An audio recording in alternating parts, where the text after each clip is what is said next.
Hi friends, welcome back to my channel. നമുക്കിന്നൊരു മാന്തൽ പൊരിച്ചാലോ. അപ്പോൾ എൻ്റെ ചാനൽ ആദ്യമായി കാണുന്നവരാണെങ്കിൽ ഒന്ന് സബ്സ്ക്രൈബ് ചെയ്യണേ.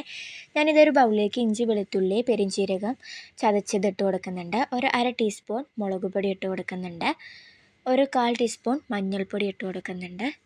ഇത് ആവശ്യത്തിന് ഉപ്പ് ചേർത്ത് കൊടുക്കാം. നന്നായി ഒന്ന് മിക്സ് ചെയ്ത് കൊടുക്കുക. ഇനി ഇതിലേക്ക് ഞാൻ ഒരു ചെറുനാരങ്ങ കൂടെ പിഴിഞ്ഞ് കൊടുക്കുന്നുണ്ട്. അരമുറി മതിയാവും, ഒരുപാടായ പുളി കൂടിപ്പോവും. അപ്പോൾ ഇതും കൂടി ചേർത്തിട്ട് നന്നായി ഒന്ന് മിക്സ് ചെയ്തെടുക്കുക.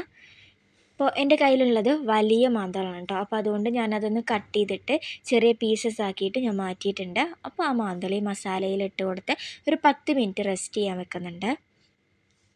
നന്നായി മസാല എല്ലാ ഭാഗത്തും എത്തുന്ന വിധത്തിൽ ഒന്ന് പുരട്ടി കൊടുക്കാവുന്നതാണ്. അപ്പോൾ അത് ഏകദേശം ഒരു 10 മിനിറ്റ് ഞാൻ റെസ്റ്റ് ചെയ്ത് വെച്ചിട്ടുണ്ട്. ഇനി ഇതാ ചൂടായി വരുന്ന സൺഫ്ലവർ ഓയിലിലേക്ക് ഇതിട്ട് കൊടുത്തിട്ട് ഞാൻ പൊരിച്ചെടുക്കുന്നുണ്ട്. ജസ്റ്റ് ഒരു സൈഡ് ഒരു ബ്രൗൺ ഷെയ്ഡായിട്ട് വരുമ്പോൾ ഒന്ന് മറിച്ചിട്ട് കൊടുക്കാം. മറിച്ചിട്ടിട്ട് ഏകദേശം ആയി നോക്കുമ്പോൾ ഞാനിതൊരു പ്ലേറ്റിലേക്ക് സെർവ് ചെയ്തിട്ടുണ്ട്. അപ്പോൾ എല്ലാവരും ട്രൈ ചെയ്ത് നോക്കുക. വീഡിയോ ഇഷ്ടപ്പെട്ടാൽ സബ്സ്ക്രൈബ് ചെയ്യുക.